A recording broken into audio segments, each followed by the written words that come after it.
গপ্পসপ্পের আজকের আয়োজনে থাকছে আপনাদের প্রিয় চরিত্র তারানাথ তান্ত্রিক। তারাদাস বন্দ্যোপাধ্যায়ের আজকের গল্পে থাকছে বিশ্বাস ও আস্থায় বিপদ মুক্তির কথন। টিম গপ্পসপ্প গল্পটির নামকরণ করেছে মা কালীর কৌটা। চলুন শুরু করা যাক।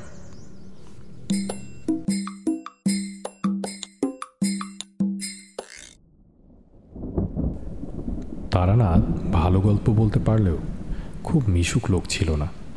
এক ধরনের ফুর্তি বা জমাট মানুষ থাকে যারা চায়ের আড্ডায়, ময়দানের বেঞ্চিতে কিংবা বিয়ের বাসরে একেবারে দারুণ জমিয়ে তোলে। তারানাথ ঠিক তার উল্টো।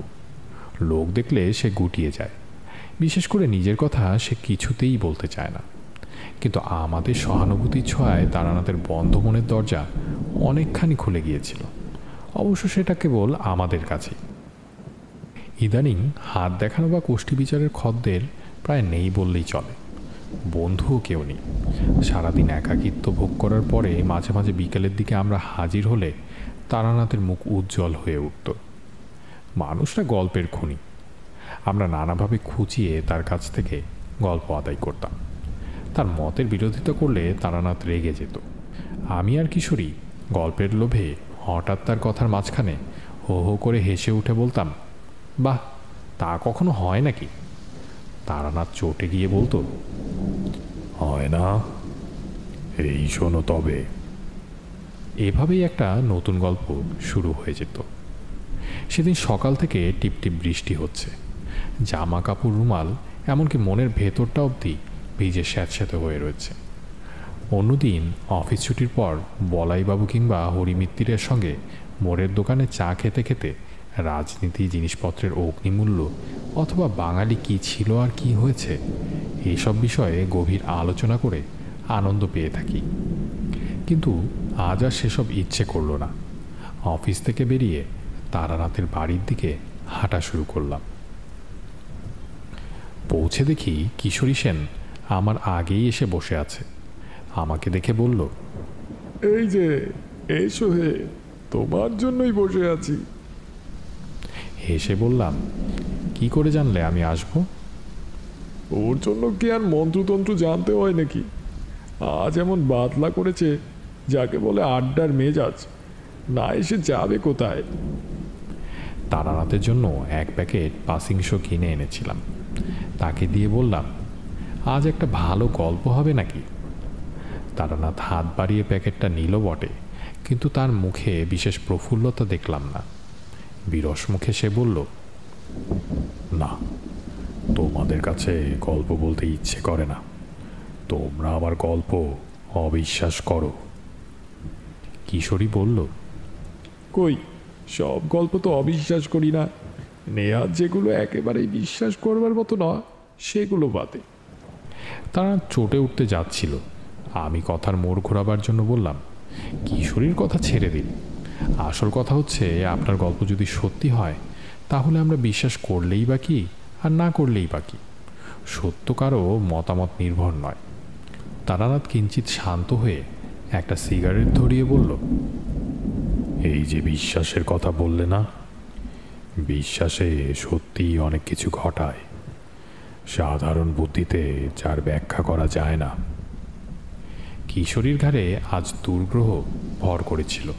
সে বলল, তার মানে আপনি বলতে চাইছেন, কেউ যদি বিশ্বাস করে সে কোনোদিন মরবে না, তাহলে বিশ্বাসের জোরে সে সত্যি সত্যিই অমর হয়ে যাবে? যাবেই তো, তবে তোমার মতো ফিচের লোক পারবে না। হিমালয়ে যেসব প্রাচীন যোগীরা শত শত বছর বেঁচে আছেন, তারা কি করে এত দীর্ঘকাল জীবিত আছেন বলে মনে করো? কেবলমাত্র ইচ্ছে শক্তির জোরে। মানুষের বিশ্বাস ইচ্ছে শক্তিরই একটা প্রকাশ। এমন সময় বাইরে আবার ঝমঝম করে বৃষ্টি নামলো। আলো কমে গিয়ে অন্ধকার মতো হয়ে এলো ঘরের ভেতর। বৃষ্টির বহর দেখে মনে হলো সহসা থামবে না। অবশ্য তাড়াতাড়ি মেসে ফিরেই বা কী লাভ? কিন্তু এখানে বসে থাকতে হলে গল্প চাই। বললাম, বিশ্বাসের শক্তি সম্বন্ধে একটা ভালো গল্প হোক তবে। তারানাথ বলল, আমার কাছে কোনো গল্প নেই, সব সত্যি ঘটনা। কিশোরী আবার কি একটা বলতে যাচ্ছিল, তাকে থামিয়ে দিয়ে বললাম, এখন অন্তত ঘন্টা 2 আমরা আপনার অতিথি, বেরোবার উপায় নেই। আমাদের প্রার্থনা একটি গল্প, মানে সত্যি ঘটনা। সৎ গৃহস্বামী মাত্রই অতিথির প্রার্থনা পূরণ করে থাকে, আপনারও করা উচিত। তারানাথ একটু হাসল, চোখ বুজে কিছুক্ষণ ভেবে বোধহয় মনে মনে একটা গল্প গুছিয়ে নিল। তারপর বলতে শুরু করলো। বছর 20 আগেকার ঘটনা। এক শিষ্যবাড়ি থেকে সস্তায়ন করে ফিরছি। ট্রেন বদলাবার জন্য বসে আছি রানাঘাট স্টেশনে। ট্রেনের তখনও প্রায় ঘন্টাখানেক দেরি। কি করা যায়, একটা বেঞ্চিতে বসে আপন মনে সিগারেট খেয়ে সময় কাটাতে লাগলাম। দক্ষিণা এবং পুজো বাবদ পাওয়া জিনিসপত্র পোটলা করে পায়ের কাছে রাখা। এমন সময় একজন মধ্যবয়সী লোক এসে আমার কাছে দাঁড়িয়ে বলল, একটু আগুনটা দেবেন ভাই। বিশেষ খেয়াল না করেই পকেট থেকে দেশলাই বার করে তার হাতে দিলাম। প্রথম কাঠিটা নষ্ট করে দ্বিতীয় কাঠি দিয়ে লোকটা বিড়ি ধরিয়ে আমাকে দেশলাই ফেরত দিল। তখনও আমি তার দিকে তাকাইনি। দেশলাই পকেটে পুরে কি জানি কেন হঠাৎ লোকটার দিকে একবার চাইলাম। সে তখন পেছন ফিরে প্ল্যাটফর্মের অন্য দিকে চলে যাচ্ছে। তাকিয়েই চমকে উঠলাম। তোমরা তো জানো আমার কতগুলো বিশেষ ক্ষমতা আছে, যা দিয়ে আমি মানুষের আশু বিপদ বা ভাগ্য পরিবর্তনের কথা টের পাই।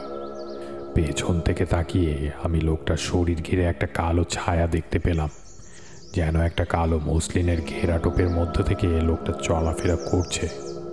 বুঝলাম মানুষটা ভয়ানক বিপদগ্রস্ত। পায়ের কাছ থেকে পোটলাটা হাতে নিয়ে আমি দ্রুত পায়ে তার পেছনে এগিয়ে গেলাম। প্ল্যাটফর্মের একটা অপেক্ষাকৃত নির্জন জায়গায় দাঁড়িয়ে লোকটা অন্যমনস্কভাবে লাইনের উপরে তাকিয়েছিল। আস্তে করে ডাকলাম, শুনছেন ভাই?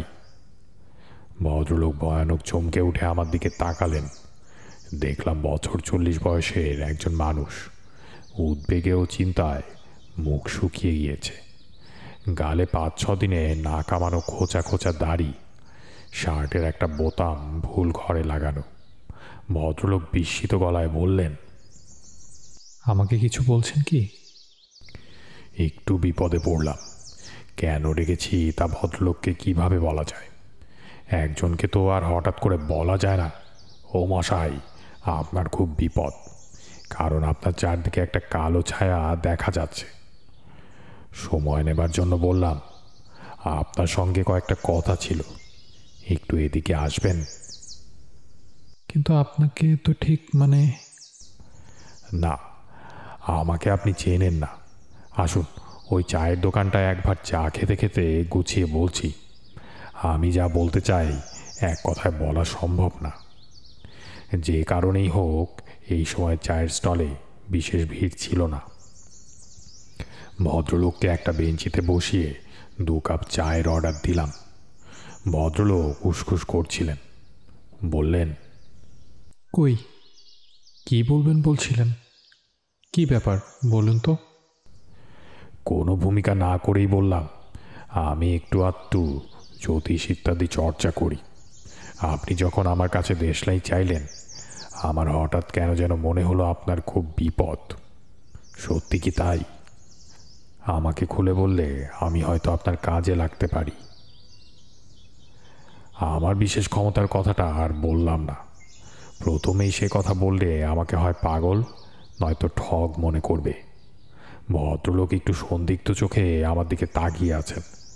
এবার ভালো করে দেখে বুঝলাম মানুষটা বেশ বুদ্ধিমান, কিন্তু সাম্প্রতিক দুঃসময় এবং উদ্বেগ তার মুখের স্বাভাবিক ঔজ্জ্বল্যের উপর ছায়া ফেলেছে।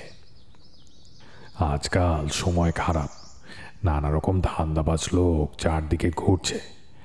এমন অবস্থায় আমাকে হঠাৎ বিশ্বাস করতে না পারাই সম্ভব, কিন্তু মনের যে জোর থাকলে লোকে কোনো কিছুকে দৃঢ়ভাবে অস্বীকার করতে পারে, বর্তমানে সে মনের জোর তার নেই। অসহায়ভাবে লোকটা আমার দিকে চেয়ে বসে রইল। হেসে বললাম, ভয় নেই, আমি ঠক জোচ্চর নই। আমার একটা বিশেষ ধরনের ক্ষমতা আছে। তা দিয়ে আমি অনেক কিছু আগে থেকে বুঝতে পারি। আমার গুরুর আদেশ ছিল কারো বিপদ বুঝতে পারলে এগিয়ে গিয়ে সাহায্য করা। তাই আপনাকে দেখে।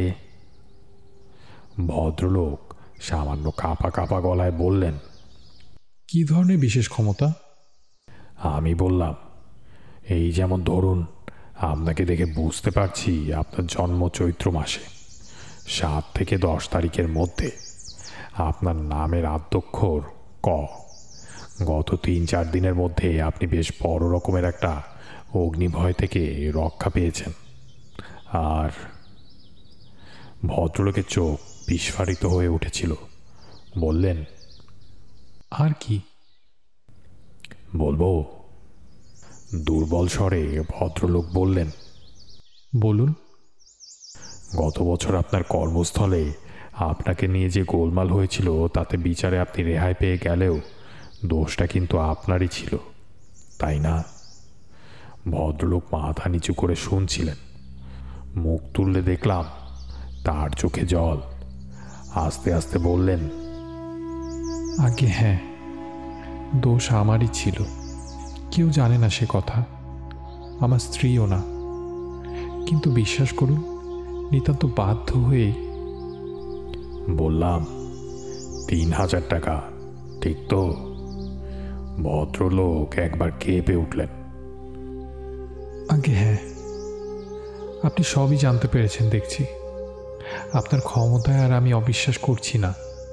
স্ত্রীর অসুখে বাধ্য হয়ে তাকে বাঁচাবার জন্য টাকাটা নিতে হয়েছিল।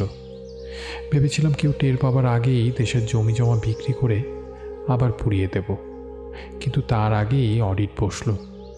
ঘাটতি ধরা পড়ে গেল। আমি বহু পুরনো বিশ্বস্ত কর্মচারী, আমাকে কেউ সন্দেহ করল না। অন্য কারো ঘাড়ে দোষ পড়লে হয়তো আমি এগিয়ে গিয়ে অপরাধ স্বীকার করতাম, কিন্তু তাও হলো না।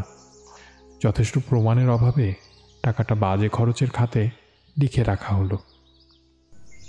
তারপর ভদ্রলোক আমার দিকে পূর্ণ দৃষ্টিতে তাকিয়ে বললেন, ওহ, আপনার কাছে সব স্বীকার করে যেন বাঁচলাম। এতদিন মনে অপরাধ পুষে রেখেছি। উফ, সে যে কি কষ্ট। ধুতির খুঁটে মুখ মুছে আবার বললেন, হ্যাঁ, গত পরশুদিন আগুনের হাত থেকে বেঁচেছি। আমার স্ত্রী পুত্র বর্তমানে দেশের বাড়িতে রয়েছে, যেখানে আমি এখন যাচ্ছি। নিজে রান্না করে খাওয়ার অভ্যাস নেই কোনো কালে। হোটেলে খেলে আমার শরীর খারাপ হয়। তা যা হোক, 2টো ভাত ফুটিয়ে নেব বলে স্টোভ জেলে চাল বের করে পেছনে ফিরেছি, আর মশাই ধুতিতে লেগে গিয়েছে আগুন। কি ভাগ্য, সে সময় আমার এক বন্ধু এসে হাজির। সে বিছানার মোটা চাদর চেপে আগুন নিভিয়ে দিল। তাও দেখুন না কতখানি পুড়ে গেছে। ডান পায়ের থেকে কাপড় সরিয়ে নিতেই দেখলাম পায়ের গুলি থেকে উড়ু পর্যন্ত ভেজা ন্যাকড়ার একটা ফেটি বাঁধা। বললেন, নারকেল তেলের পট্টি বেঁধে রেখেছি। চায়ের দোকানের ছেলেটা এসে শূন্য কাপ 2টো নিয়ে গেল। তাকে বললাম আরও 2 কাপ চা দিতে। সিগারেটের প্যাকেট বের করে নিজে ধরালাম। ভদ্রলোককেও দিলাম। সিগারেটে গোটা কয়েক লম্বা টান দিয়ে তিনি বললেন, আমার নাম কালীপ্রসাদ মিত্র। খুলনার বিখ্যাত মিত্রদের কথা হয়তো শুনে থাকবেন। আমরা তাদেরই বংশধর। অবশ্য 50-60 বছর হলো খুলনার সঙ্গে আমাদের আর কোনো যোগাযোগ নেই। ঠাকুরদা কর্ম উপলক্ষে এদিকে চলে আসেন, সেই থেকে আর কখনো বাড়ি ফিরে যাওয়া হয়নি। আবার চা এলো। গরম চায়ে চুমুক দিয়ে কালীপ্রসাদ বললেন, নদিয়া জেলার উত্তর প্রান্তে কিছু ভূসম্পত্তি কিনে ঠাকুরদা বসবাস শুরু করেন। ব্যবসা করতেন কলকাতায়, মাঝে মাঝে গ্রামে এসে থাকতেন। তিনি ছাড়া বাড়ির লোকজন গ্রামেই থাকত। বন্দরে যেসব জাহাজ এসে ভেড়ে তাতে কাঁচা আনাজ যোগান দেবার ব্যবসা করতেন ঠাকুরদা। বিলক্ষণ 2 পয়সা করেছিলেন, কিন্তু বহু প্রতিদ্বন্দ্বী জোটায় তার জীবদ্দশাতেই সে ব্যবসা নষ্ট হয়ে যায়। চেনাশুনো কাকে যেন ধরে বাবাকে একটা সাহেবি ফার্মে চাকরিতে ঢুকিয়ে দেন। বাবা অবসর গ্রহণ করার পর সেই চাকরি আমি পেয়েছি। কতদিন বাবা রিটায়ার করেছেন? তা বছর 20 তো বটেই। বাবার বয়স এখন প্রায় 80, কিন্তু বেশ ভালো স্বাস্থ্য, অসুখ বিসুখ কিছুই নেই। কেবল চোখে একটু কম দেখেন। বললাম, যা হোক, যা বলছিলেন বলে যান। চায়ের শেষ চুমুক দিয়ে পেয়ালাটা নামিয়ে রেখে কালীপ্রসাদ বলতে শুরু করলেন। জ্ঞাতিদের শত্রুতায় ঠাকুরদাকে খুলনা ছেড়ে আসতে হয়েছিল। আসবার সময় দেশের সম্পত্তির বিশেষ কিছুই আনতে পারেননি। নগদ টাকা সামান্য যা ছিল তাই দিয়েই কলকাতায় ব্যবসা শুরু করেন। কেবল প্রাণের চেয়েও প্রিয় একটি জিনিস বয়ে নিয়ে আসেন। কি জিনিস? একটি অষ্টধাতুর কালী মূর্তি, আমাদের গৃহদেবী। 4-5 পুরুষ ধরে এই মূর্তি আমাদের পরিবারে পুজো পেয়ে আসছে। ঠাকুরদার বাবা আমার প্রপিতামহ, তিনি ছিলেন তন্ত্র সাধক। আজীবন সাধনা করে তন্ত্রের বিভিন্ন শাখায় সিদ্ধি লাভ করেছিলেন বলে শোনা যায়। তার জীবনের শেষ দিকে একবার গ্রহ নক্ষত্রে কি এক বিচিত্র সংস্থান এবং অমাবস্যা একসঙ্গে পড়ে। তেমন যোগ নাকি 100 বছরেও একটা আসে না। সেই বিশেষ অমাবস্যার রাত্রিরে আমার প্রপিতামহ সারা রাত জেগে তন্ত্রের এক গভীর প্রক্রিয়া সাধন করেন। শেষ রাতে হোমকুণ্ডে পূর্ণাহুতি দিয়ে একটা গোল লোহার কৌটোয় পুজোর উপাচার থেকে কি একটা জিনিস পুড়ে কৌটোটা প্রপিতামহীর হাতে দিয়ে বলেন, এই নাও রাখো। এ যা দিয়ে গেলাম, আমাদের বংশে আর হঠাৎ করে কারো বিপদ হবে না। সত্যি তারপর থেকে আজ পর্যন্ত এই কৌটোটা আমাদের সব বিপদ আপদে রক্ষা করে এসেছে। কারো অসুখ বিসুখ হলে এই মা কালীর কৌটো তার মাথায় বুকে ঠেকিয়ে দিলে সে ভালো হয়ে ওঠে। ডাক্তার জবাব দিয়ে গেছে এমন মরণাপন্ন রোগীকেও মা কালীর কৌটোর প্রভাবে সেরে যেতে দেখেছি। সেও না হয় কাকতালীয়, কিন্তু কে একবার কৌটোর মহিমা নিয়ে উপহাস করায় বাবা সাপুড়েদের সদ্য ধরা বিষাক্ত গোখরো সাপের সামনে কৌটোটা ধরেন। ছোটবেলার ঘটনা হলেও আমার পরিষ্কার মনে আছে। সাপটা সঙ্গে সঙ্গে মাথা নিচু করে গুটিয়ে এতটুকু হয়ে পড়ে রইল, জোকের মুখে নুন পড়লে যেমন হয়। বললাম, এটা কিন্তু দ্রব্যগুণ হতে পারে। কালীপ্রসাদ আমার দিকে তাকিয়ে বললেন, ঠিক, দ্রব্যগুণে সাপ বশীভূত হয়, কিন্তু লোহার কৌটো ফুটো করে দ্রব্যগুণ বের হবে কি করে বলতে পারেন? যথার্থ কথা। বললাম, বলে যান। যা হোক, বিগত 3 পুরুষ ধরে আমাদের পরিবারের ভালো মন্দর ব্যাপারটা আমরা মা কালীর কৌটোর উপর ছেড়ে দিয়েছি। তবু তো আমি আধুনিক লোক, বাস করি আধুনিক কলকাতায়। আমার বিশ্বাস হয়তো অতটা দৃঢ় নয়, কিন্তু বাবা প্রাচীন মানুষ। ডাক্তার উকিলের চেয়ে এই কৌটোর উপর তার নির্ভরতা বেশি। মাস 4 আগে কলকাতার বাসায় আমার বড় ছেলের খুব অসুখ হয়। ছেলে মরণাপন্ন হয়ে পড়ে। সেই সময় আবার আমার অফিসে অডিট বসেছে। টাকাটার বিষয় নিয়ে হইচই হচ্ছে। ভেতরে বাইরে আমি তখন খুব বিপন্ন। টাকার ব্যাপার বাবা জানতেন না, কিন্তু নাতির অসুখের খবর পেয়ে আমার এক খুড়তুতো ভাইয়ের হাত দিয়ে মা কালীর কৌটো কলকাতায় আমার কাছে পাঠিয়ে দেন। কৌটোর মহিমাতেই কিনা জানি না আমার ছেলেটা সেরে ওঠে। অফিসের গোলমালও মিটে যায়। একটু থেমে কালীপ্রসাদ বললেন, কিছু মনে করবেন না, আমাকে আরেকটা সিগারেট দেবেন? সিগারেট ধরিয়ে ঘন ঘন টান দিয়ে প্রায় অর্ধেক করে আনবার পর কালীপ্রসাদ আবার বলতে শুরু করলেন, এতদিন মা কালীর কৌটো কলকাতায় আমার কাছেই ছিল। হঠাৎ 1-2 আগে বাবার এক জরুরি চিঠি পেলাম। সে এক অদ্ভুত চিঠি। ছেলে বউকে কদিন আগেই বাবার দেখাশোনা করবার জন্য দেশে পাঠিয়ে দিয়েছিলাম। এখন চিঠি পেয়ে আমিও চলেছি, কৌটোটাও নিয়ে যাচ্ছি সঙ্গে। বললাম, চিঠিটা অদ্ভুত বলছেন কেন? কি আছে চিঠিতে? উত্তরে কালীপ্রসাদ কাঁধের ঝোলা থেকে একটা খাম বার করে আমার হাতে দিয়ে বললেন, নিজেই পড়ে দেখুন। বয়স্ক মানুষের ঈষৎকম্পিত হস্তাক্ষরে লেখা চিঠি। সেখানে লিখা, স্নেহের কালীপ্রসাদ, আশা করি মঙ্গলময়ের কৃপায় কুশলেই আছো। এক বিচিত্র ঘটনার সম্মুখীন হইয়া তোমাকে এই পত্র দিতেছি। আজ কয়েকদিন হইল আমার বাড়িতে নানা অলৌকিক এবং ভৌতিক উপদ্রব আরম্ভ হইয়াছে। ইহার কারণ বা কিভাবে নিরসন হইবে কিছুই বুঝিতে পারিতেছি না। যাহা হোক, পত্র পাওয়া মাত্র তুমি ছুটি লইয়া দেশে আসিবে। গত 4-5 মাস যাবৎ মা কালীর কৌটা তোমার কলকাতার বাসায় রহিয়াছে। আসিবার সময় উহা সঙ্গে আনিতে ভুলিবে না। সম্ভবত উহা না থাকাতেই এই উপদ্রব। এই পত্রকে তার মনে করিয়া অবিলম্বে রওনা হইবে। আশীর্বাদ লইও। ইতি চণ্ডিকা প্রসাদ মিত্র। পড়া শেষ করে চিঠিটা কালীপ্রসাদকে ফেরত দিলাম। ভদ্রলোক জিজ্ঞাসা করলেন, কি বুঝলেন?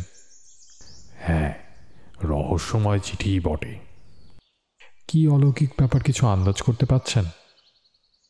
বললাম, তা কি বলা যায়? সে তো কত কিছুই হতে পারে। আগে কখনো আপনাদের বাড়িতে এরকম কিছু হয়েছে? কালীপ্রসাদ বললেন, কখনো না। বেলা পড়ে আসছে, আমার ট্রেন আসবার সময় হলো। কালীপ্রসাদ দাঁত দিয়ে নিচের ঠোঁট কামড়ে ধরে কি যেন ভাবছেন। যাক, আমার আর কি করবার আছে। পোটলাটা হাতে নিয়ে বেঞ্চি থেকে উঠে দাঁড়ালাম। বললাম, আসি তাহলে, সাবধানে থাকবেন। কালীপ্রসাদ কেমন যেন হতাশার ভীত গলায় বললেন, কিন্তু আমার কি হবে জানেন, আমার বড্ড ভয় করছে। বিপদে ঈশ্বরকে স্মরণ করবেন। একমাত্র তিনি সমস্ত ভয় থেকে মানুষকে মুক্ত করতে পারেন। কালীপ্রসাদের মুখ দেখে মনে হলো না যে আমার উপদেশে তিনি কিছুমাত্র ভরসা পেয়েছেন। অবশ্য সেজন্য তাকে দোষ দেওয়া যায় না। ঈশ্বর অদৃশ্য, আড়ম্বর করে তার পুজো দেওয়া যায়, কিন্তু জীবনের সমস্ত ক্ষেত্রে তার উপর সম্পূর্ণ নির্ভর করা একটা উচ্চ স্তরের সাধনা। সে সাধনায় কালীপ্রসাদ এখনো সিদ্ধি লাভ করেননি। কিন্তু আমি আর কি করব? বিদায় সূচক সামান্য হেসে পেছন ফিরে হাঁটতে শুরু করলাম। কয়েক পা হেঁটে আসতে না আসতেই কালীপ্রসাদ দৌড়ে এলেন। শুনছেন, একটু দাঁড়ান। দাঁড়ালাম। কালীপ্রসাদ আমার কাছে পৌঁছে বললেন, আর একটা কাজ করা যেতে পারে, আপনি কি তাতে রাজি হবেন? বললাম, বলেই ফেলুন না, আমারও তো ট্রেন আসবার সময় হলো। গুরুত্বপূর্ণ কথা শুরু করার ভঙ্গিতে কেশে গলা পরিষ্কার করে কালীপ্রসাদ আমার দিকে তাকিয়ে বললেন, আপনি আমাদের দেশের বাড়ি চলুন। প্রস্তাবটা নিতান্ত আকস্মিক। অবাক হয়ে বললাম, আমি? আপনার বাড়িতে? হ্যাঁ, আপনি অলৌকিক শক্তির অধিকারী। আপনি গেলে আমাদের অমঙ্গল কেটে যাবে। আপত্তি করবেন না। দয়া করে আমার সঙ্গে চলুন। বলুন, যাবেন? লোকটা সত্যি ভয় পেয়েছে, পাওয়াই স্বাভাবিক। একটু চিন্তা করলাম, বাড়িতে এমন কিছু বলে আসিনি যে তাড়াতাড়ি ফিরব। আরও 5-7 দিন দেরি হলে ক্ষতি নেই। দেখাই যাক না এর সঙ্গে গিয়ে। বললাম, আচ্ছা চলুন, যাব। কালীপ্রসাদের চোখের দৃষ্টি কৃতজ্ঞতায় ভারী হয়ে এলো। আমার হাত দুটো ধরে তিনি বললেন, বাঁচলাম। সত্যি বিশ্বাস করিনি আপনি আমার সঙ্গে যেতে রাজি হবেন। একটা ছোট্ট গ্রাম্য স্টেশনে নেমে পাক্কা 3 মাইল হেঁটে কালীপ্রসাদের বাড়ি।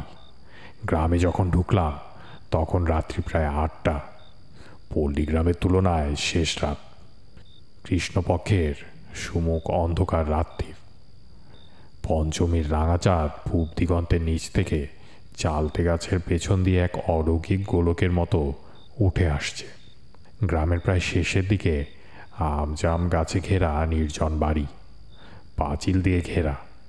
সদর দরজায় শেকল নাড়তে একটু বাদে দরজার ফাঁক দিয়ে লণ্ঠনের আলো দেখা গেল, কিন্তু কারো সারা শব্দ নেই। যেন ভেতরে যে দাঁড়িয়ে সে সাহস করে দরজা খুলতে পারছে না। কালীপ্রসাদ হেঁকে বললেন, অভিরাম নাকি? দরজা খোল। কে বাবু? ব্যস্ত হয়ে যে লোকটি দরজা খুলে দিল তার বয়স 60 পেরিয়েছে। মাথায় কাঁচা পাকা চুল, পরনে খাটো ধুতি, খালি গা। তার সরল মুখে বিশ্বস্ততার ছাপ। কালীপ্রসাদ বললেন, ঠাকুরমশাই, এ হচ্ছে অভিরাম। পুরনো লোক, আমাকে কোলে করেছে ছোটবেলায়। কিরে, দরজা খুলছিলি না কেন? অভিরামের সরল মুখে ভয়ের স্পষ্ট চিহ্ন ফুটে উঠল। সে বলল, বাবু, বাড়িতে যা কাণ্ড, দরজা খুলতে সাহস হয় না বাবু। কেন, কি হচ্ছে বাড়িতে?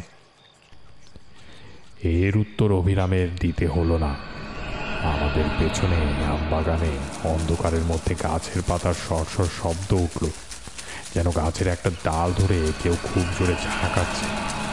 আমরা দুজন অবাক হয়ে সেদিকে ফিরে তাকাতেই অভিরাম বলল, ওই আবার শুরু হলো, দেখছেন তো, নানা উপদ্রব। সত্যি, কিসে নাড়াচ্ছে অত মোটা ডালটাকে? মানুষের পক্ষে সম্ভব না। তাহলে সাই করে কি একটা জিনিস গাছের ওপর থেকে আমাদের দিকে ছুটে এলো। সহজাত সংস্কারের বশে কালীপ্রসাদ কোমর থেকে শরীর সামনের দিকে ঝুঁকিয়ে ফেলেছিলেন। জিনিসটা ঠক করে পাঁচিলে লেগে মাটিতে পড়ে গেল। নইলে এই আঘাতেই কালীপ্রসাদের পঞ্চত্ব প্রাপ্তি ঘটত। লণ্ঠনের ম্লান ঘোলাটে আলোয় দেখলাম মাটিতে পড়ে আছে একটা 10 ওজনের পাথরের টুকরো। বললাম, আপনারা দুজন ভেতরে চলে যান। বাড়িতে টর্চ আছে? আজ্ঞে না। কেন? আমি একবার ওই গাছটার কাছে যাব। দাও হে অভিরাম, তোমার লণ্ঠনটাই দাও। কালিকা প্রসাদ বিচলিত হয়ে বললেন, না না, একা যাবেন না, দেখলেন তো। আমার কিছু হবে না, আপনি ভেতরে যান। আমি জানতাম মধুসুন্দরী দেবীর কৃপায় কোনো নিম্ন শ্রেণীর প্রেত আমার কোনো ক্ষতি করতে পারবে না। পাথরটা কালীপ্রসাদকে লক্ষ্য করেই নিক্ষিপ্ত হয়েছিল, আমাকে নয়। লণ্ঠন হাতে বাগানের মধ্যে গিয়ে দাঁড়ালাম। চারদিকে নিঝুম, কোথাও গাছের একটা পাতা অবধি নড়ছে না। মনে হলো সামনের মোটা গুড়িওয়ালা আম গাছটার ওপর থেকে পাথরটা ছুটে গিয়েছিল। লণ্ঠনটা তুলে ধরে ওপর দিকে দেখবার চেষ্টা করলাম, কিছু দেখা গেল না। কিন্তু আমার মনের মধ্যে একটা আশ্চর্য অনুভূতি হলো। মনের একেবারে গভীরে হঠাৎ যেন কে একটা কল বিগড়ে দিল। আমার হাত পা অবশ হয়ে আসছে, সজ্ঞান চৈতন্য নিভে আসতে চাইছে তেলহীন প্রদীপের মতো। আর আমি যেন এক পাও হাঁটতে পারবো না। সমস্ত দেহে মনে কি অস্বস্তি, সে ভাষায় বোঝানো যাবে না। নিজের ক্ষমতার উপর অগাধ বিশ্বাস নিয়ে একা এখানে এসেছিলাম। এবার আমার অকস্মাৎ ভয় করতে লাগলো। মৃত্যু ভয় নয়, যে কোনো কারণেই হোক সে ভয় আমার কোনো দিনই নেই। কোনো অজানা শক্তির মুখোমুখি হতে গেলে যে ভয় হয়, সেই রকম। বিশ্রী একটা গন্ধে ভরে গিয়েছে চারদিক। প্রতি নিঃশ্বাসে গন্ধটা একেবারে ফুসফুসের ভেতর অবধি চলে গিয়ে যেন শরীরকে অপবিত্র করে দিচ্ছে। মনকে স্থির করে আমি মধুসুন্দরী দেবীর ধ্যান মন্ত্র আবৃত্তি করতে লাগলাম। প্রায় সঙ্গে সঙ্গে পরিবেশ থেকে দুর্গন্ধ দূর হয়ে গেল। মনের বল ফিরে পেলাম। দরজা খোলাই ছিল। ভেতরে ঢুকে দেখি উঠোনের ওপারে বারান্দায় বাড়ির সবাই জড়ো হয়ে শঙ্কিত চোখে তাকিয়ে আছে। আমি ঢুকতেই কালীপ্রসাদ বললেন, এই যে ঠাকুরমশাই, ওহ, আমরা যা ভয় পেয়ে গিয়েছিলাম। কালীপ্রসাদের কাঁধে হাতের ভর রেখে যিনি দাঁড়িয়ে আছেন, আন্দাজে বুঝলাম তিনি চণ্ডিকা প্রসাদ। ফর্সা মানুষ, দীর্ঘদেহী, দেখে বোঝা যায় এককালে খুব সুপুরুষ ছিলেন। অগোছালো ধরনের ধুতি পরা। বারান্দায় উঠে লণ্ঠনটা নামিয়ে রাখলাম। চণ্ডিকা প্রসাদ এগিয়ে এসে বললেন, কালই এতক্ষণ আমাকে আপনার কথা বলছিল। আপনি যে কষ্ট করে এসেছেন। বললাম, ও কথা বলবেন না, আপনি আমার বাবার বয়সী। চণ্ডিকা প্রসাদ আমার হাত দুটো ধরে বললেন, তাতে কি, আপনি বর্ণশ্রেষ্ঠ সাধক মানুষ। আপনি এসেছেন, এবার আমার বাড়ির অমঙ্গল কেটে যাবে। কঠিন রোগীর বাড়ি বিলেত ফেরত ডাক্তার গেলে বাড়ির লোক যেমনটা বলে তারা তেমনভাবেই বলছেন। আমি বললাম, আমার যা সাধ্য আমি করব মিত্রমশাই, নইলে আমি আসতাম না। আমাদের বাড়িতে কেন এমন হচ্ছে কিছু বুঝতে পারছেন ঠাকুর মশাই? কিছু কিছু বুঝতে পেরেছি বই কি। পিতা পুত্র দুজনেই বলে উঠলেন, কি কি বুঝেছেন? এখন না, আগে আপনাদের কথা শুনেনি, তারপর বলবো। চণ্ডিকা প্রসাদ ব্যস্ত হয়ে বললেন, হ্যাঁ, চলুন, হাত মুখ ধুয়ে বসে সব কিছু শুনবেন। ওরে ও অভিরাম, ঠাকুর মশাইকে জল দে। দক্ষিণ দিকে বড় বড় জানালাওয়ালা একটা ঘরে আমার থাকবার ব্যবস্থা হয়েছিল। একটু সুস্থ হয়ে সেখানে বসে চণ্ডিকা প্রসাদের বিবরণ শুনলাম। চণ্ডিকা প্রসাদ বললেন, আমার জীবনে কখনো এমন অভিজ্ঞতা হয়নি ঠাকুর মশাই। দিন 15-20 আগে এক রাত্রিরে শুরু। খেতে বসেছি সবে, রাত 10টা কি 10:30 হবে। হঠাৎ বাইরে শো শো আওয়াজ করে একটা ঘূর্ণি হাওয়ার মতো উঠল। আমরা অবাক। ঝড় বৃষ্টির সময় নয়, আকাশে মেঘ নেই, এমন বাতাস উঠল কোত্থেকে। সেই বাতাসের দাপটে এই রাজ্যের ধুলোবালি এসে আমার ভাতে পড়ল। মনটা যেন কেমন হয়ে গেল। আমরা সে কেলে মানুষ, লক্ষণ অলক্ষণ মানি, আর না খেয়ে উঠে পড়লাম। সারা রাত ভালো ঘুম হলো না। বিছানায় এপাশ ওপাশ করতে করতে রাত শেষ হয়ে গেল। সকালে উঠে গাড়ু হাতে বাগানে যাচ্ছি, দেখি সদর দরজার কাছে দুটো মরা পাখি পড়ে আছে। প্রথমে ভাবলাম গত রাত্রিতে যে বাতাস উঠেছিল তারই ঝাপটায় বোধ হয় মারা গেছে। ভালো করে লক্ষ্য করে দেখি না, তা নয়, কে যেন পাখি দুটোর ঘাড় মুচড়ে ঘুরিয়ে দিয়েছে। ঝড়ে তেমন হতে পারে না। বাড়ির সবাই দেখলে ভয় পাবে বলে হাতে করে মরা পাখি দুটোকে ঝুলিয়ে নিয়ে গিয়ে দূরে ফেলে দিলাম। একটু দম নিয়ে চণ্ডিকা প্রসাদ বললেন, এই শুরু হলো। মাঝে মধ্যেই উল্টো পাল্টা বাতাস দেয়, বাড়ির জিনিসপত্র হুড়মুড় করে পড়ে যায়। অদ্ভুত গোঙানি শব্দ শোনা যায় বাড়ির চারপাশে। এসব কিন্তু আমার বাড়ি এবং চারদিকের কিছুটা জায়গায় ঘটে। পরে গ্রামের মধ্যে জিজ্ঞেস করে দেখেছি, তারা ঝড় বাতাস কিছুই টের পায়নি। কেন এমন হচ্ছে কিছুই বুঝতে পারছি না। আপনি কি বলেন ঠাকুর মশাই? চণ্ডিকা প্রসাদের দিকে তাকিয়ে বললাম, আপনার বাড়িতে কোনো প্রেতের উপদ্রব হচ্ছে না, অন্তত যে অর্থে আমরা প্রেত কথাটা ব্যবহার করি সে অর্থে নয়। ভদ্রলোক অবাক হয়ে বললেন, তাহলে? ব্যাপারটা আপনাকে বোঝানো একটু কঠিন হবে। আমাদের এই মানুষের জগতের মতোই আরও বহু জীবলোক আমাদের চারদিকে সর্বদাই বর্তমান। তারা ঠিক ভূত বা প্রেত নয়, তারাও এক ধরনের জীব, হয়তো মানুষের চেয়ে অন্যরকম। তাদের মন, চিন্তা, আচার ব্যবহার সবই মানুষের থেকে আলাদা। আমাদের বিচারে হয়তো অমানসিক। সেই জগতের সমস্ত পদার্থই আমাদের কাছে অদৃশ্য ও অস্পর্শযোগ্য। বস্তুত একই স্থান অধিকার করেও এই দুই জগৎ একে অপরের কাছে অস্তিত্বহীন। কিন্তু মাঝে মাঝে প্রকৃতির কোনো আশ্চর্য খেয়ালে এই ছায়া জগৎ আমাদের জগৎকে স্পর্শ করে। এখানে ঠিক তাই হয়েছে। আমরা কোনোভাবে তাদের দুনিয়াতে ঢুকে পড়েছি। সেটা তাদের পছন্দ না হলে তাদের দোষ দেওয়া যায় না। যা ঘটতে দেখছেন তা হচ্ছে আমাদের জাগতিক বস্তুর উপর তাদের মানসিক শক্তির ক্রিয়া। হয়তো তারা ভাবছে এইভাবে ভয় দেখিয়ে তাদের জগৎ থেকে তারা আমাদের দূর করতে পারবে। বাড়িতে বেড়াল কুকুর ঢুকলে আমরা যেমন ঠেঙিয়ে তাড়াই আর কি। পার্থক্য এই যে এক্ষেত্রে এসবে কোনো কাজ হবে না। পরিবেশে আর একটা বড় রকমের ঝাঁকুনি লাগলে দুটো জগৎ আবার বিচ্ছিন্ন হয়ে যাবে, তার আগে নয়। আমি থামতে চণ্ডিকা প্রসাদ কিছুক্ষণ স্তব্ধ হয়ে বসে রইলেন। তারপর বললেন, এসব আপনি জানলেন কি করে? খুলে বললে বিস্তর কথা বলতে হয়, ইচ্ছে করছিল না। সংক্ষেপে বললাম, আমি জানতে পারি। ওই ঝাঁকুনি না কি বললেন, সেটা কি করে দেওয়া যায়? সেটা আপনা আপনি হয়ে যেতে পারে। যেমন করে শুরু হয়েছিল ঠিক তেমনি সস্তয়ন বা স্থান শুদ্ধি গোছের একটা হোমও করে দিতে পারি। কিন্তু আপনাকে সত্য কথাই বলে রাখা ভালো, এই ধরনের উপদ্রবের কথা আমি গুরুদেবের কাছে শুনেছি মাত্র, নিজে দেখেছি এই প্রথম। এই বিষয়ে আমার বিশেষ কোনো অভিজ্ঞতা নেই।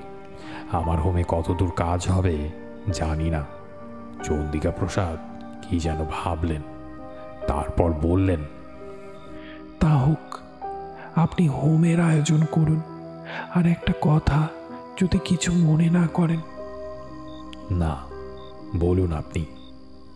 একটু ইতস্তত করে চন্দ্রিকা প্রসাদ বললেন, আপনার উপরেই যদিও সব কিছুই ছেড়ে দিচ্ছি, তবু আমার নিজস্ব বিশ্বাসের জন্য যদি কিছু ক্রিয়াকলাপ করি তাহলে আপত্তি হবে না তো? হেসে বললাম, না, আমার কি আপত্তি, করুন, আপনার যা ইচ্ছে হয় করুন। চন্দ্রিকা প্রসাদ ছেলের দিকে তাকিয়ে বললেন, কালী, কৌটোটা এনেছিস তো? হ্যাঁ বাবা, এনে দেব। নিয়ে আয়। কালীপ্রসাদ উঠে পাশের ঘর থেকে মা কালীর কৌটো এনে বাবার হাতে দিলেন। সেটা নিয়ে চন্দ্রিকা প্রসাদ আমার দিকে তাকিয়ে বললেন, এইটার কথা শুনেছেন বোধ হয়? বললাম, হ্যাঁ, কালীবাবু আসতে আসতে আমাকে বলেছেন। তাহলে তো আপনি সবই জানেন। এই কৌটোটার উপর আমাদের সবার মনে একটা গভীর বিশ্বাস রয়েছে। তবে বিশ্বাসটা অযৌক্তিক নয়, পরীক্ষিত সত্য। গ্রামে বসন্তের মড়ক লেগে হাহাকার পড়ে গেছিল। এই কৌটো হাতে মা কালীর নাম করতে করতে বাড়ির চারদিক ঘুরে গণ্ডি কেটে দিয়েছিলাম। আর্ধেক গ্রাম সাফ হয়ে গিয়েছিল, কিন্তু আমাদের বাড়িতে অসুখ ঢোকেনি। আজও তাই করব ভাবছি। কৌটো নিয়ে বাড়ির চারধারে গণ্ডি কেটে দেব। আসবেন আমার সঙ্গে? কালী, তুইও আয়। বৃদ্ধকে একা ছাড়তে ইচ্ছে করল না। বললাম, চলুন, যাব। বাইরে যাবার জন্যে সবে উঠে দাঁড়িয়েছি, হঠাৎ বাড়ির ভেতরে হুড়মুড় করে বিকট শব্দ হলো, ধাতব কিছু পড়ে যাবার আওয়াজ। চন্দ্রিকা প্রসাদ বললেন, ওই শুরু হলো আবার, চলুন দেখি। ভেতরের বারান্দা থেকে আওয়াজ এসেছিল। সেখানে গিয়ে দেখলাম বাড়ির মেয়ে আর বাচ্চারা বারান্দার অপর প্রান্তে কাঠ হয়ে দাঁড়িয়ে আছে। 10-12খানা ইট দিয়ে বেদি মতো করে তার উপরে একটা লোহার ড্রাম দাঁড় করানো ছিল চাল রাখবার জন্য। সেটা উল্টে পড়ে চাল ছড়িয়ে পড়েছে চতুর্দিকে। আমরা যখন পৌঁছালাম তখনও ড্রামটা গড়াচ্ছে। আমাদের পায়ের কাছে এসে সেটা থেমে গেল। আমার নাকে ভেসে এলো সেই বিশ্রী গন্ধটা, বাইরের বাগানে যেটা পেয়েছিলাম। চন্দ্রিকা প্রসাদ হতভম্ব হয়ে দাঁড়িয়েছিলেন। তাকে বললাম, যা করবার করে ফেলুন, আর রাত করবেন না। সদর দরজা দিয়ে আমরা বাইরে এলাম, সঙ্গে কালীপ্রসাদ আর লণ্ঠন নিয়ে অভিরাম। চাঁদ ঢাকা পড়েছে গাছের পাতার আড়ালে। মাটিতে ম্লান জ্যোৎস্না আর ছায়ার খেলা। ঝোপে ঝাড়ে জোনাকি জ্বলছে, বাতাস নেই কোনো দিকে। কেমন একটা থমথমে আবহাওয়া। কালীপ্রসাদের হাতে একটা মোটা লাঠি। যদিও বুঝতে পারলাম না অতিপ্রাকৃত কোনো বিপদ হলে লাঠি দিয়ে কি করে সেটা ঠেকানো সম্ভব। চন্দ্রিকা প্রসাদের হাতে মা কালীর কৌটো। মুখে বিড়বিড় করে কি মন্ত্র পড়তে পড়তে চলেছেন। ক্রমে আমরা বাড়ির পেছনের দিকে এসে হাজির হলাম। এদিকটায় জঙ্গল খুব বেশি, আর শেওড়া আর কুচকাটার ঝোপে ভর্তি। সাবধানে কাপড় বাঁচিয়ে চলছি। আর কয়েক পা হাঁটলেই আমরা একটা বাঁক ফিরে বাড়ির পূব দিকে সীমানায় পৌঁছব। সেখানে ঝোপঝাড় অপেক্ষাকৃত কম। এমন সময় আমার মনের ভেতর সেই পরিচিত বিপদের ঘণ্টাটা বেজে উঠল। বুঝতে পারলাম এক্ষুনি কিছু একটা ঘটবে। প্রায় সঙ্গে সঙ্গে ডান দিকের একটা ঘন ঝোপের মধ্যে খড়খড় করে কি নড়ল। আমরা সবাই থমকে দাঁড়িয়ে সেদিকে তাকালাম। কালীপ্রসাদ 2 হাতে লাঠি বাগিয়ে ধরেছেন। অভিরাম লণ্ঠন মাটিতে নামিয়ে রেখে নিঃশব্দে তার হাত থেকে লাঠিটা নিল। পর মুহূর্তে ঝোপের মধ্যে থেকে কালো মতো বেশ বড়সড় কুকুরের আকারের কিছু একটা জীব বেরিয়ে এসে ক্রুদ্ধ গর্জন করে চন্দ্রিকা প্রসাদের দিকে ছুটে গেল। কালীপ্রসাদ ভয়ে চিৎকার করে উঠলেন। এ কি? আমি বলে উঠলাম, সামলে। জন্তুটা চন্ডিকা প্রসাদের পায়ে দাঁত বসিয়ে দিতে গেল। অস্ফুট আর্তনাদ করে সরে গেলেন তিনি। প্রায় সঙ্গে সঙ্গে অবিরাম সবলে লাঠি দিয়ে আঘাত করল প্রাণীটার মাথায়। শূন্য মাটির হাড়ি ফেটে যাবার মতো ফটাস করে শব্দ হলো। নিঃশব্দে জন্তুটা কাত হয়ে পড়ে গেল এক পাশে। বলতে এত সময় লাগলেও ঘটতে লেগেছিল কয়েক মুহূর্ত মাত্র। কালীপ্রসাদ লণ্ঠন নিয়ে ঝুঁকে পড়ে বললেন, হ্যাঁ, এ তো শেয়াল, মরে গেছে। মরা জ্যোৎস্না লণ্ঠনের আলো মিলিয়ে কেমন একটা আলো আধারির মতো হয়েছে, তবু ভালো করে তাকিয়ে মনে হলো শেয়ালই বটে। অবিরাম বলল, অদ্ভুত ব্যাপার বাবু, শেয়ালে কখনো তাড়া করে কামড়াতে আসে শুনিনি। কালীপ্রসাদ বললেন, ঠিক কথা, শিয়াল ভীতু জন্তু, মানুষ দেখলে পালিয়ে যায়। এটা তাড়া করে এলো কেন?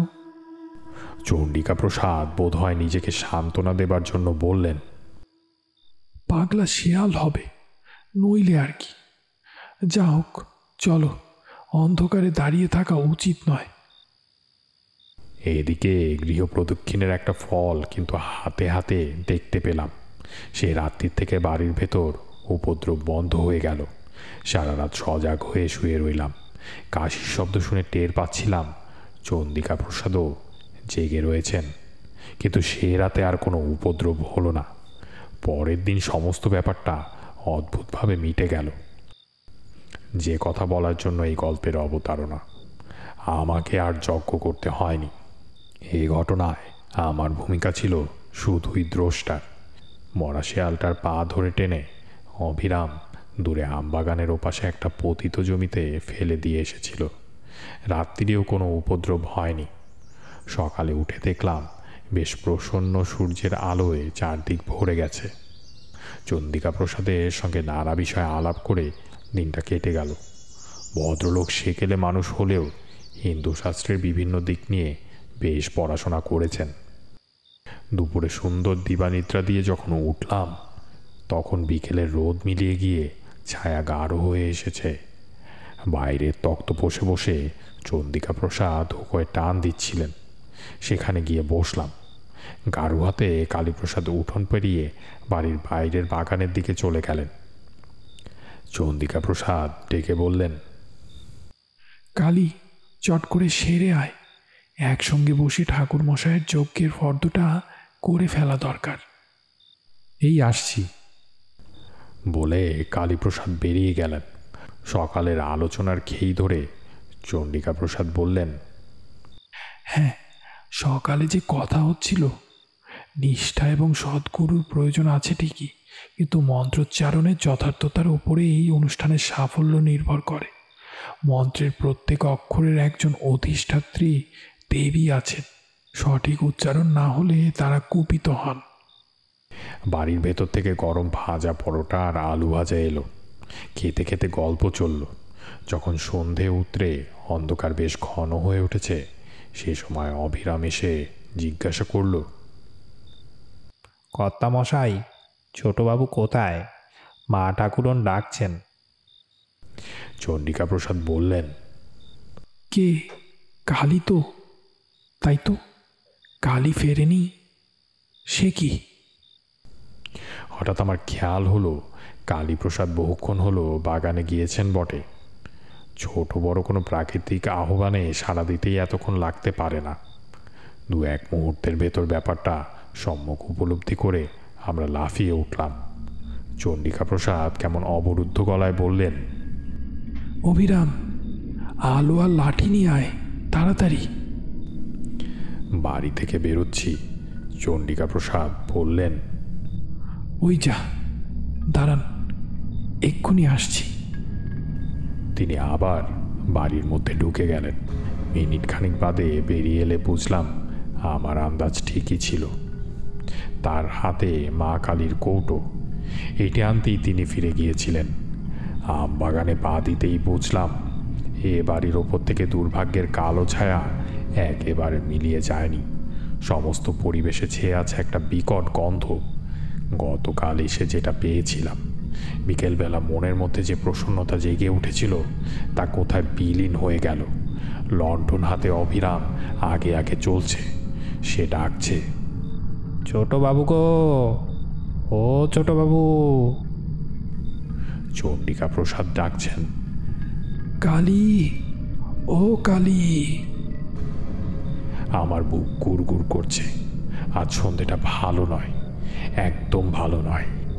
একটা ঝোপের পেছনে উপুর হয়ে পড়ে থাকা কালী প্রসাদকে অবিরাম আগেই দেখতে পেল। ছোট বাবু বলে চিৎকার করে উঠে সে ছুটে গিয়ে কালীপ্রসাদের দেহের পাশে হাঁটু গেড়ে বসে কেঁদে উঠল। পর মুহূর্তেই আমরাও পৌঁছে গেলাম। আমি শক্ত করে চণ্ডিকা প্রসাদের হাত ধরে রেখেছি। বুঝতে পারছি তার সমস্ত শরীর ঠক ঠক করে কাঁপছে। এ অবস্থায় সেটাই স্বাভাবিক। তার হাত ছেড়ে দিয়ে বললাম, দাঁড়ান একটু, এত বিচলিত হবেন না। নিচু হয়ে কালীপ্রসাদের নাড়ি দেখলাম। বুকে হাত দিয়ে স্পন্দন বোঝার চেষ্টা করলাম। নাড়ি ঠিক আছে, তবে মৃদু। সোজা হয়ে দাঁড়িয়ে বললাম, ভয় নেই, ইনি অজ্ঞান হয়ে গিয়েছেন। অবিরাম, চলো ধরাধরি করে একে বাড়ি নিয়ে যাই। আমরা অজ্ঞান কালীপ্রসাদের দেহ তোলবার জন্য নিচু হয়েছি। হঠাৎ ঠিক গতকালের মতো ঝোপের মধ্যে খসখস শব্দ হলো। কি যেন আমাদের দিকে আসছে, কিন্তু তার গতি কালকের চেয়ে ধীর। আমাদের ভয় চকিত দৃষ্টির সামনে ঝোপ ঠেলে বেরিয়ে এলো একটা শেয়াল। গতকাল যে শেয়ালটাকে অবিরাম মেরেছিল। প্রাণীটার মাথা দুফাক হয়ে আছে, গিলু বেরিয়ে পড়ছে ডান চোখের উপর দিয়ে। অন্য চোখে মৃত নিষ্প্রাণ দৃষ্টি। প্রকট দংশটার ফাঁক দিয়ে জীবের হাতখানা বেরিয়ে আছে। সে এক অনৈসর্গিক বিভৎস দৃশ্য। ধীর কিন্তু অমোঘ গতিতে শেয়ালটা আমাদের দিকে এগিয়ে আসতে লাগলো। কোনো দিকে কোনো শব্দ নেই। গাছের পাতায় বাতাসের সামান্যতম মর্মর নেই। সমস্ত জগৎটাই অন্ধকারের চাদরে ঢাকা পড়ে আড়াল হয়ে গেছে চেতনার থেকে। থাকবার মধ্যে কেবল সামনে ওই সচল মৃতদেহটা।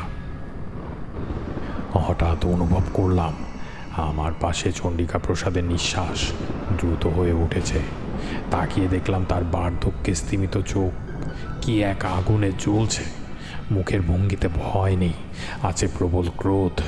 তড়িতে মা কালীর কৌটো হাতে নিয়ে সামনে ঝুঁকে পড়ে কৌটোটা বাড়িয়ে ধরে বললেন, থাম থাম।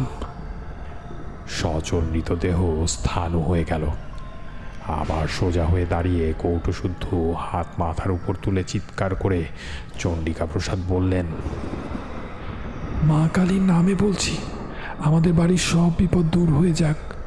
যদি সদ্ধর্ম নিষ্ঠার সঙ্গে পালন করে থাকি, যদি সৎ কায়স্থের সন্তান হই, যদি জীবনে কোনো পুণ্য সঞ্চয় করে থাকি, তার সবটুকুর জোরে আদেশ করছি যে অপদেবতারা আমার বাড়িতে ভর করেছে তারা এই মুহূর্তে দূর হয়ে যাক। আমার হাতে পবিত্র নির্মাল্যের এই কৌটো রয়েছে, দেখি তাদের কত শক্তি। সাধ্য থাকে তো আমার ক্ষতি করো। মাথার উপর কৌটো তুলে ধরে তিনি বিভিন্ন দিকে ঘোরাতে লাগলেন। শেয়ালের মৃতদেহটা আস্তে আস্তে আবার কাত হয়ে পড়ে গেল। এবার সেটা সত্যিই মরেছে। তার সঙ্গে সঙ্গে একটা অদ্ভুত ব্যাপার হলো। এতক্ষণ বন ছিল নিষ্পন্দ, নীরব। হঠাৎ কোথা থেকে ছুটে এলো ঝড়ের মতো বাতাস। সারা বাগান ঝোপঝাড় মথিত করে কিছুক্ষণ সে বাতাস বইল। অবিরাম বলে উঠল, দেখুন ঠাকুর মশাই, দেখুন। তার নির্দেশিত দিকে তাকিয়ে দেখলাম সেখানে গাছপালা একটু কম। পাতার ফাঁক দিয়ে রাত্রির আকাশ দেখা যায়। চাঁদ উঠতে আজ দেরি আছে, কিন্তু অস্পষ্ট তারার আলোয় অন্ধকার অনেকটা তরল। বাতাসের ঘূর্ণির সঙ্গে পাক খেয়ে একটা জমাট অন্ধকারের স্তম্ভ আকাশে অনেকখানি ঠেলে উঠেছে।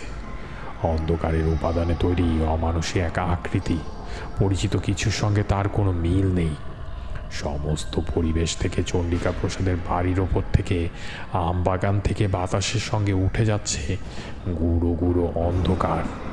কিছুক্ষণের মধ্যেই অন্ধকারের কালো পিণ্ডটা অনেক উপরে উঠে গিয়ে আবছা হয়ে মিলিয়ে গেল। তারপরেই বনের ভেতর থেকে ভেসে এলো এক ঝলক বাতাস, বুক ভরে নিঃশ্বাস নেবার মতো সহজ স্বাভাবিক মুক্ত বাতাস। কিটকিট করে নিশাচর কীট পতঙ্গেরা ডাকতে শুরু করেছে। আমরা কেউ কথা না বললেও বুঝতে পারলাম অমঙ্গলের ছায়াটা একেবারে সরে গেছে। কালীপ্রসাদকেও বয়ে নিয়ে যাবার প্রয়োজন হলো না। এর কিছুক্ষণের মধ্যেই তার জ্ঞান ফিরে এলো।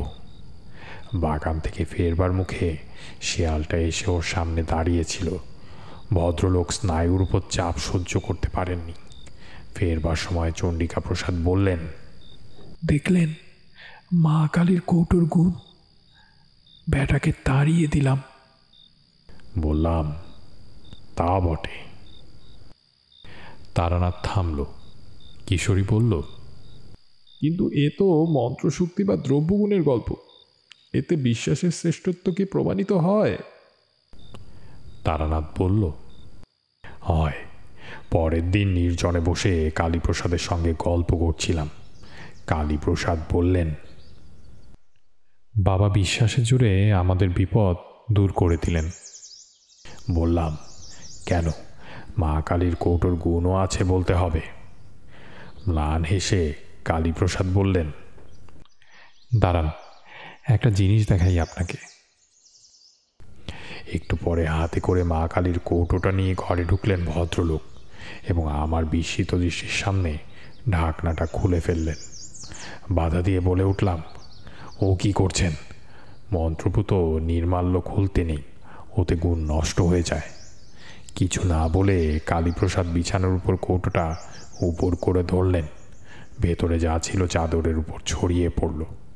ভেতর থেকে বেরোলো কতগুলো গোল গোল করে পাকানো খবরের কাগজের গুলি, আর কিচ্ছু নেই।